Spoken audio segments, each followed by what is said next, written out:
I'm joined by Michelin-starred Rohit Ghai, Chef Patron of the exquisite Indian restaurant Kutir, which is situated at number 10 Lincoln Street in Chelsea, a peaceful yet vibrant area, much like Kutir itself. Prior to the interview, Rohit explained that his love affair with food began in his mother's kitchen in India, and this inspired him to study Indian cuisine at the Institute of Hotel Management in New Delhi. He then perfected his talents in esteemed hotel groups such as the Oberoi and the Taj Hotels. When coming to London before fulfilling his own dream of owning a restaurant, Rohit headed kitchens at London's leading Indian restaurants such as Gymkhana and Mayfair. Mayfair is where Rohit was the first Indian chef to have won a Michelin star for a restaurant within 10 months of opening. During this episode, Rohit reveals why having a creative and unique style is a crucial factor to maintain Michelin star standards, and how to go about choosing locations, decor and menus for a complete fine dining experience. Rohit talks about how he has handled challenges affecting the hospitality industry, such as the COVID pandemic, what aspiring chefs and restaurant owners should do to find success, and explains why he never stops to think about competition. Rohit also gives advice on how to obtain a resilient personality and overcome the pressures of working in a busy kitchen. Rohit, thank you so much for joining us. I'm so excited to have you here. No problem at all. It's a pleasure to have you here. Oh, it's an honour, honestly, honour. So I'm just going to get into it because I've got a lot of questions for you and you're a busy man. So first question is, what excites you most about good food and the restaurant scene? In my opinion, to be very honest with you, it will show a passion. Doesn't matter if I'm cooking or someone else. They should have the passion. And in my belief, it's all about the creativity. So I believe working on a different notes, like, I always consider, as a being presenting an Indian restaurant, so I always consider Indian food.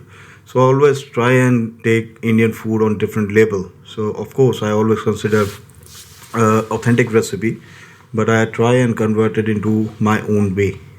So it's all about creativity, I would say, and it's things I will get very excited when I see something different or unique ingredient in my kitchen. So I'll always look for something unique or different to try out and make something different. You still find something unique and different? Yeah, of course. Even now? Yeah, because I love to try different ingredients, different spices, and we always look for all these things. We always consider seasonal produce as well. So it's all to make it more interesting, basically, for me and my team as well. Keep educating yourself, always looking out for something new. That's fantastic. So moving into the business section, what was the inspiration behind Kutir? As I've done so many different concepts in London, so restaurants opening is nothing new for me. But I always try to get something new and freshness into the market. So long time back when I was working with the big hotels in India, when I started my career, after spending 7-8 years, I got the opportunity to open a new place for Taj Hotels.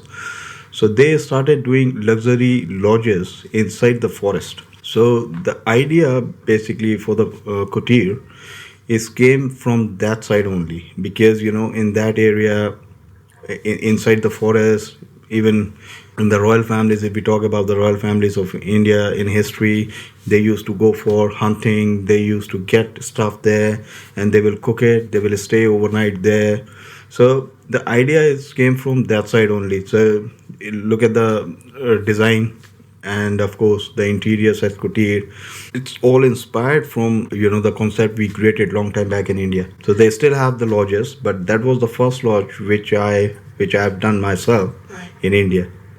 So you said about creating something new, like taking a new spin on it. Do you think that doing something very traditional wouldn't work? Do you think people want something new, exciting that they haven't seen before? No, actually, I always, parallelly work with the classic and the modern take of Indian food as well, because when you're representing Indian food, there will be a lot of people, the hardcore Indian people, they love to have the classical Indian food as well. And I always try, as I said previously as well, always try to take Indian food to a different level. So I'm just keep doing it, my R&D, my experiments as well, without losing flavors or authenticity of the recipes. Yeah, I was going to say, you've got your authentic base there, but you're just adding to it. Exactly, to make it more, presentable, more interesting. as I always consider, like texture, and of course the eye appeal has to be there, so people can see, oh wow.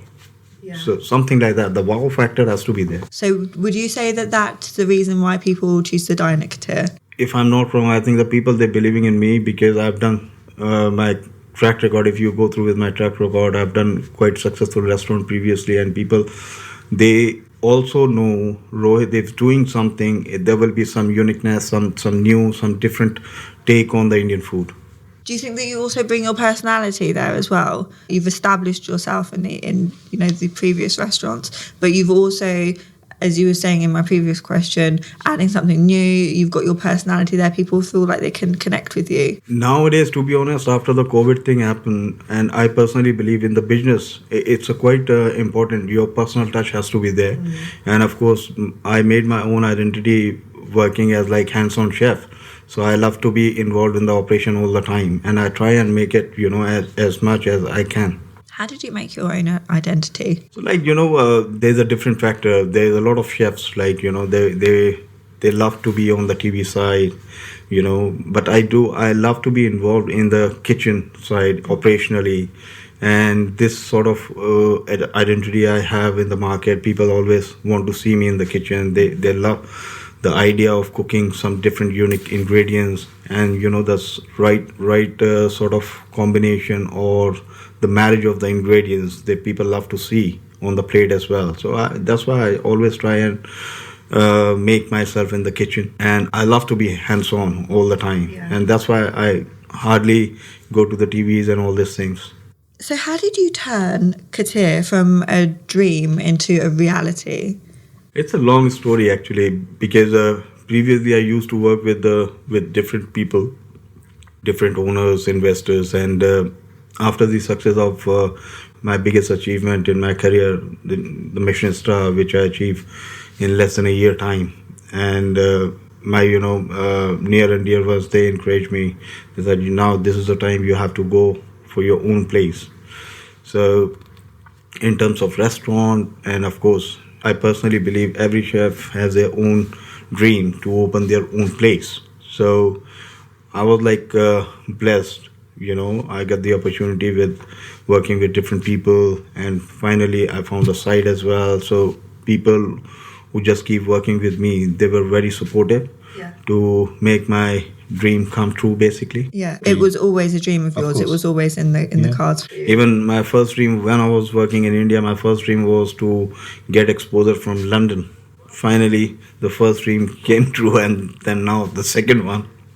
Did it come true just by chance, or was it something that you made happen? How did that turn into reality? If you want to achieve something, then you have to have that sort of a strategy. Your goals has to be there, and you have to have your time frame as well.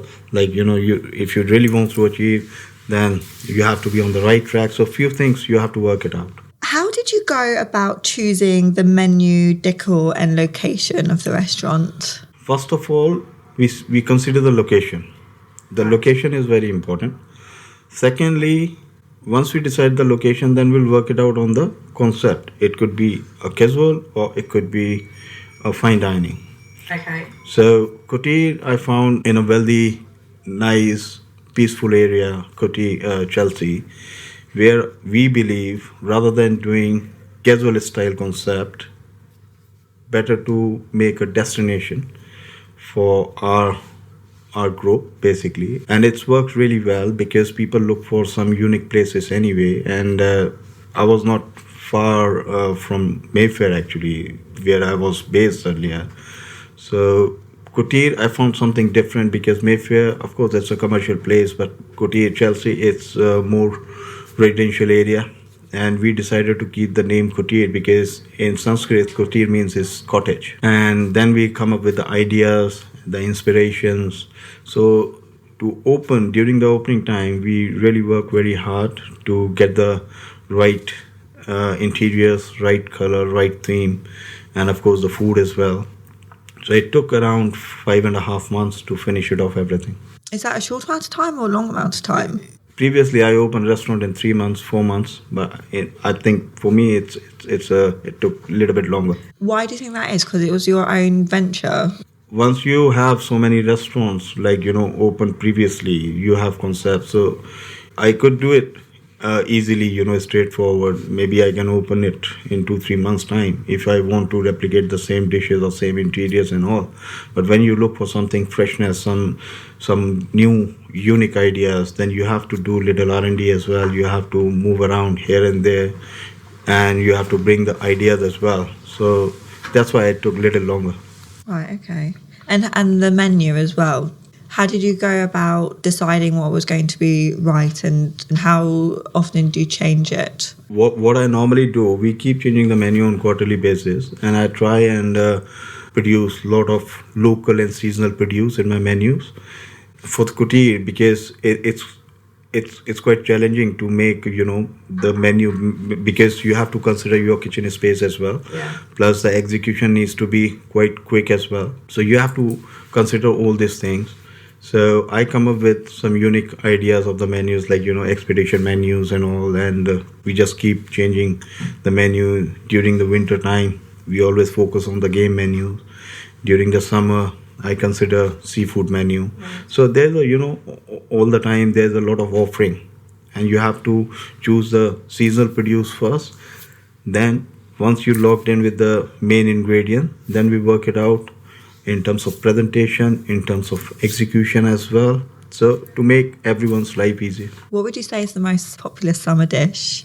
During the summertime, people always prefer something light. Yeah. And that's why I decided to do a seafood menu. So one of my signature dishes always on the menu, like prawn ghati masala, which is small pink prawns marinated slightly with the ingredients, spices, deep fried, and there's a spice mix which we made that is nicely coated the prawns, and it will go with the fresh coconut on top of it, fresh chopped red onions. So it will give a nice punchy flavor. Actually. Gorgeous. Yeah. I say popular summer dish. I mean, we're sat here, it's May, and it's awful weather outside. So I probably should have perhaps asked you what a popular winter dish was. Even people, they loved it. Even since I opened Kutir, this dish is on the menu from the first day.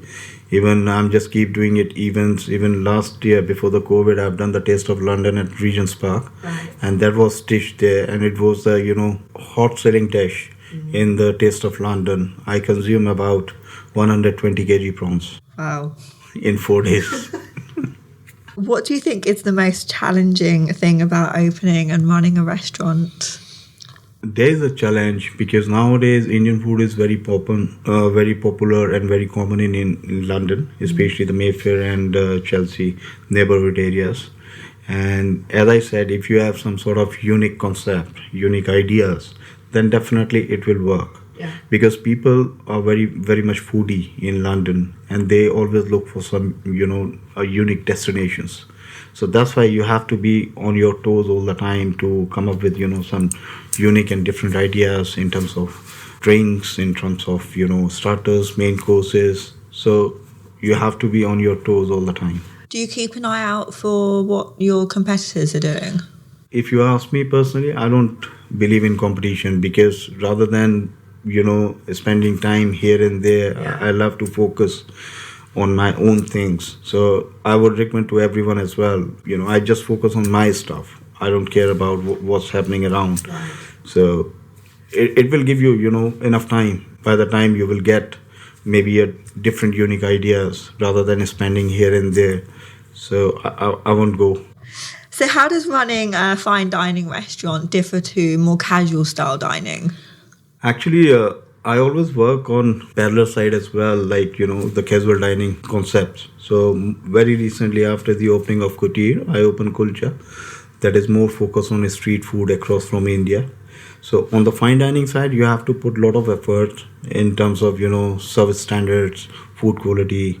I'm not saying the quality will be bad, but of course you have to make it more finer, more finish needs to be there on the fine dining side, even the service standards, because people always come for special occasions or to get your experience.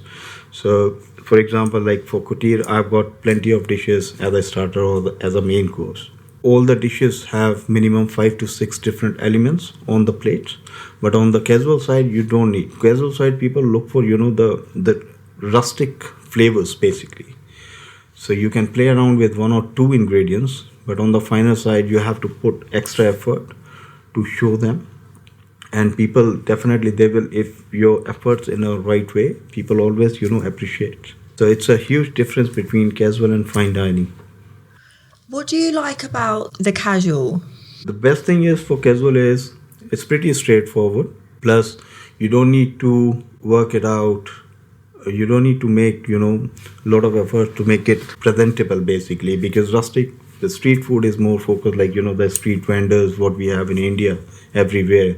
They are famous for their flavors, rustic flavors, and they don't bother about serving in a fancy plates or cutlery or crockery. And it's a quick as well in terms of fine dining. So casual, it's always like, that's why I always try and work on the, parlor side, casual dining as well. So you can clearly handle both. Do you think that other chefs can easily kind of like do both? Yeah, it's, as I said previously, the fine dining, you have to put a lot of effort. You have to put a lot of, detailed work as well. And cutlery, crockery, service standard, there's a, lot of different elements involved in that. But for the casual style, of course, you have to work it out with the right quality. Yeah. But you don't need to bother about to make the food fancy or more presentable, because the casual street food is more about the rustic flavors, the strong flavors. So somebody that's got a lot of experience in fine dining, you think can easily do casual. Would it be the other way around as well? What would somebody that's got experience in casual dining need to do to up their game and work well in fine dining? To be honest, I think it will be a bit difficult, because for me it's an ongoing practice, because I'm just keep doing it both. The casual is always parallel to me all the time, and I've done so many different outlets as well on the parallel side. So for me, it's quite easy, or maybe you can say I'm quite used to with both. As well as the casual dining, street food, you have also written a book. Can you talk to us about that as well? Yeah, it happened actually last year, because of the COVID, there was no other way to do, no other way to go out. So I've got the opportunity to work with my publisher, and they offered me to start writing a book. So it was another dream come true, basically. And I was looking for something to do, some sort of a nice book. And last year I got the opportunity to start writing, and I finished my book last year around Christmas time. So this is gonna be due this year by October. It will be launched by this year. Congratulations. Congratulations. So has reopening after April the 12th been a straightforward process, or are there many regulations preventing you from getting back into the usual course of business? Actually, Kutir, we opened after the first lockdown, so it took nearly 13 months for us to reopen. And it was like a fresh opening. So there was everything, we have to start from the scratch again. It was tough, but on other hand, it was quite exciting as well. Then finally, we got the opportunity to reopen Kutir. So again, I would say it's a brand new opening, because you have to put all the efforts again. Menu, food, everything needs to cook from the scratch. The menu again, we have to cut down for the time being, because we were just allowed to serve food outside on the terrace, and from next week it will be indoor as well. So I'm getting ready with the new menu and good offering as well. Right. But has it been very challenging just working with the terrace? What's it been like with bookings? Have you had like a backlog? How do you handle that? There was a challenge, because there was a good response since we reopened with the terrace space. But it was a challenge to manage all the bookings with a very limited space at the terrace. So we slightly, work it out. We tweaked the timing. Previously, we were just open for lunch and dinner. Now the Kutir is operating between 1 to 10. So it's like a all-day dining, where you can get the opportunity to accommodate all your lovely guests at a small place at terrace. Yeah, it was a bit challenging, but we worked it out very well with the timing. So just now going back to your story, your journey, After completing your training, was it difficult to secure jobs in very esteemed hotel groups and then coming to London as well and securing those opportunities there? Yes, it was actually when I started my career in India. So after the college, if you have a background, because people always look for, a good breakthrough. And London was my dream since I began my career. So there was a, like a rumor in the market. If you have a good platform, like if you get opportunity to work with Oberoi groups of hotel, and because they are very big, it's a big organization, and they have their own standards, and they train the people very well. So if you're working with Oberoi's, then it will be another plus point to get the opportunities in abroad very quickly. And it was the truth actually. It was happened to me as well. I was working with Oberoi. I started working. On the early days, it was quite tiring for me because you have to, continuous stand up like 15, 16 hours.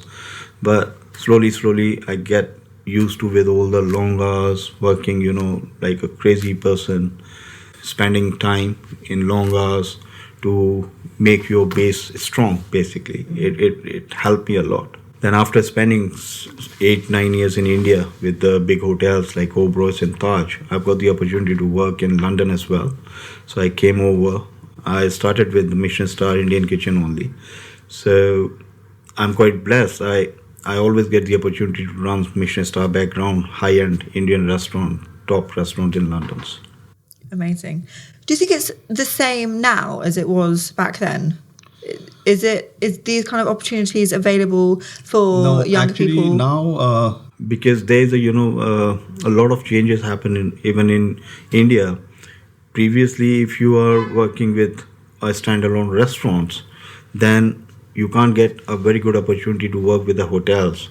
But now I can see in last 5, 6 years time, there's a standalone restaurant. They are doing really well. They inspired with international restaurants like London. They keep sending their staff to get the training and everything. So it's I can see a global change in India as well. Right, okay. And has social media done anything to the upcoming chefs now? Because I know that that's a great platform to get your name out. Yeah. And there's so many people on there, making up recipes and stuff like that. Does that help people's career? Is that a way to get into this fine dining? Or is it very kind of traditional in the way that, people come, secure jobs and then work their way up that way? To be very honest, I completely agree with you. Social media, the digital media, it's play a big role nowadays, because in the early days, I still remember when, you have to look after the concierge, hotel concierge, you have to look after them, then they will make a strong recommendation, they will bring a lot of, clients, hotel residents, they make a recommendation to them, that you must go, you must try. But now, since the digital media took it over, it's completely changed. Nowadays, people are spending a lot of time on their social media, handles to look into, different categories like restaurants or brands and all. So, for example, like if you're a tourist, you won't go for a concierge recommendation. You just ping your phone up and you just Google it. Then you will come to know what is happening around. So people are, it's become like a digital world. So what about young chefs that have trained themselves at home, like from their phones and things like that? Do you think that they need the experience going to places and being under mentorship from somebody like yourself? Or is that something that they can learn themselves? Two different things I can see it, because I've got so many followers, they have a passion. Yeah. But to get involved into commercial side, they can't be able to train their own at home, because on the restaurant side, you have to become like, you have to be quite commercial. You need to know how much time will it take to deliver stuff. And of course, you have to be quite practical in terms of serving in a big numbers. At home, you will make maybe 2, 4, 5, 6 portions. That is fine. For your passion is fine. You can do your experiments at home. But to become commercial or proper professional chef, I think people should have a proper training under a good chef, good team, restaurants. So that is quite important. So how can aspiring chefs and restaurant owners ensure that they're on the right path? What do they need to do? Because you learned the cooking side of it and the business side of it, and it created that package. All in all, to be honest, our industry is all about your passion and the creativity.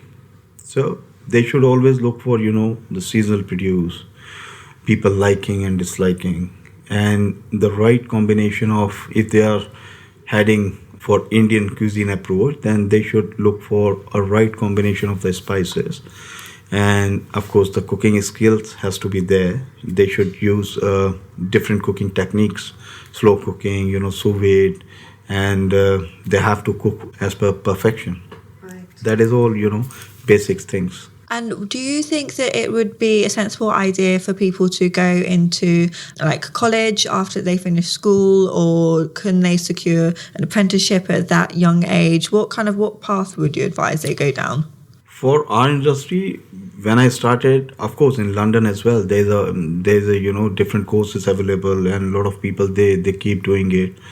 But I also spent like 4 years in the college in India before started my the journey to get on the right track, basically. So where you will come to know, I used to do theory classes to understand the logistics, and of course we have to do practical classes as well to get professionally trained, to get little a practical experience as well. So that is, I think it's quite important. Yeah, so you're getting your foundation. Exactly. Yeah, it's like learning the piano or something. That's and needing right. to know the theory as well as the practical side of it. So how did you win a Michelin star for Jamavert within 10 months of it opening?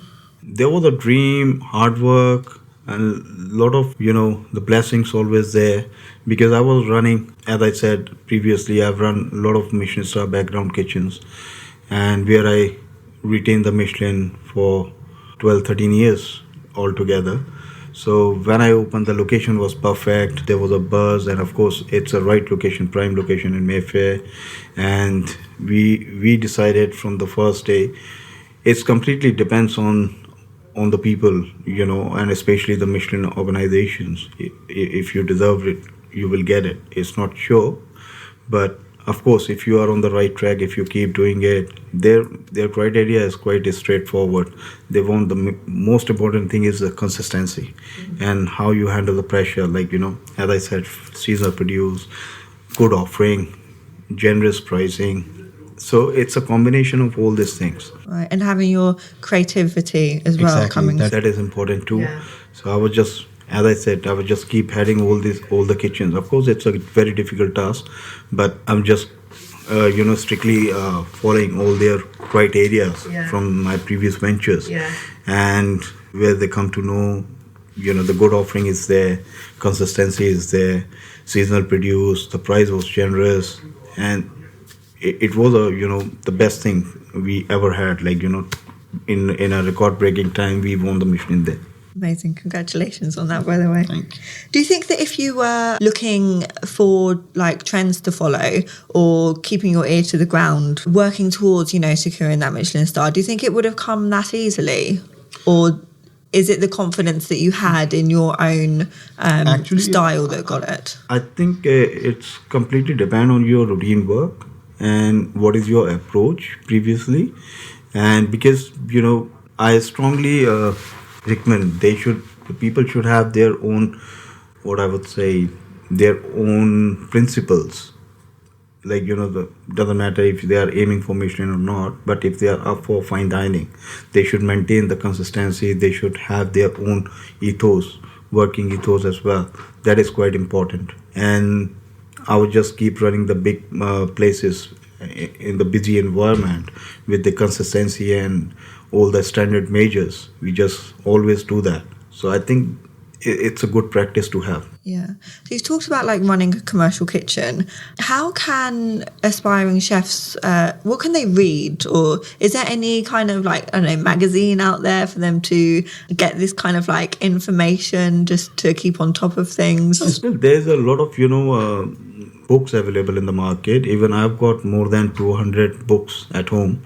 So whenever I get a time, I always look for, different cooking techniques, right, different ingredients. So I'm just keep doing it. It's my own practice. Whenever I get something, now it's quite easier. Previously, there was no Google, nothing. So people always depended on the different books. They always go for they hunt the books, the good books, which is always available around the globe. So now people they just start Google it. At least you will get a basic information online as well. Yeah. If people are interested to get something new or they want to try something new, so there are plenty of information available. So, other than going to, well, as well as perhaps going to culinary college and knowing the business of the industry, is there any other education that a chef or restaurant owner would have benefit of having? To be very honest, it's the ongoing practice. Even still, whenever I get a chance, I always try and learn new things from different people. So this study, it won't stop, because in my belief, every day if you meet new people, you will learn something new. I love that mentality.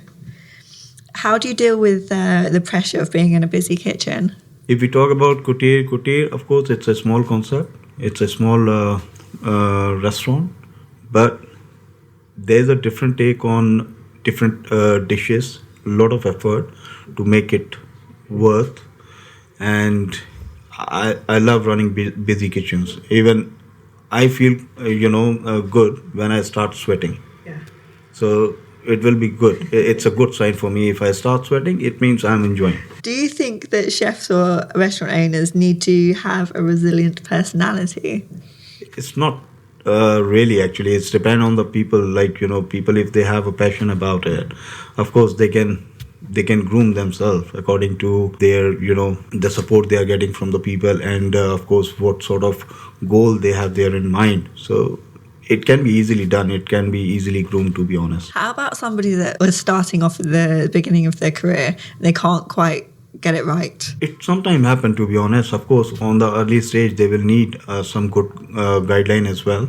Even if they have a mentor, they might need some sort of experience before they moving forward with their first venture. They should have enough experience to run the place.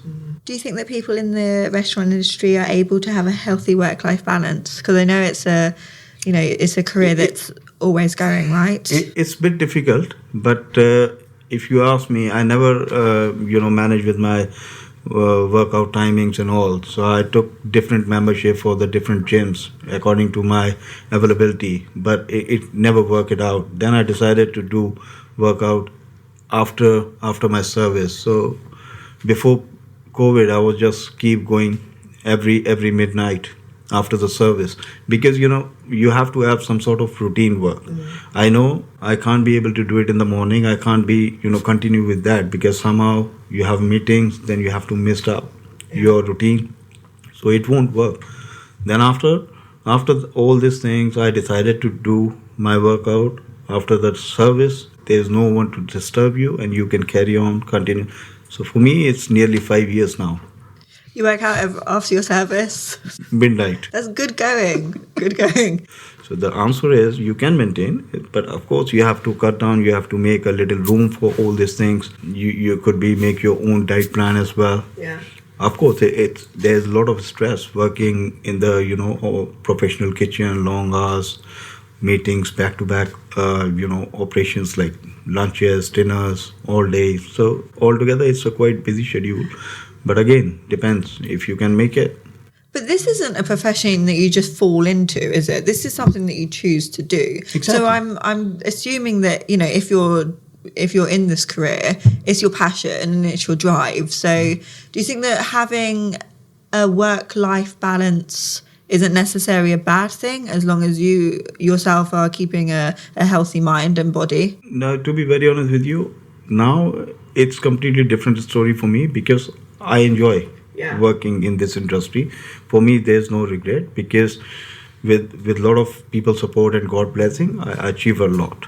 And so I love to be in this industry. And of course, in terms of healthy life, environment, as I said previously, it's completely dependent on the person. If you want to do it, you must go by midnight. Yeah. So what do you do when you're feeling very tired and run down? Do you take a break? Do you know that it's just a phase, you push through? To be honest, after spending long hours every single day, if my lovely customers, if they left happy, that, to be very honest with you, all my stress, all the, stress, hard work, everything, it goes away. That's the thing that gives you energy. Exactly. It's provide me a lot of energy and support. So we always try and make it, our customers happy. That is the most important thing. I think that is a really important thing, to find the thing that gives you the most energy. I completely got exhausted when I heard, something we couldn't make it. But of course, it's very difficult because we cook according to my palate, for everyone.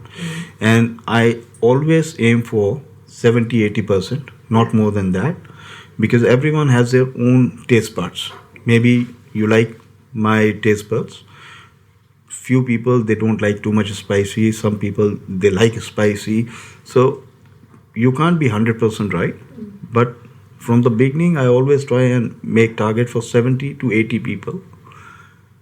80% people makes happy. Where did you learn that from? Is that something that you just developed on your own, or was that something that was taught to you from another mentor? No, actually, I used to have a lot of mentors when I was in India. I worked really hard with good people, like the legendary of this industry. Few of them, they already passed away long time back. Then I decided to do my own experiments, go here and there, do R&Ds in India. Whenever I go India, I always go to different regions to find out.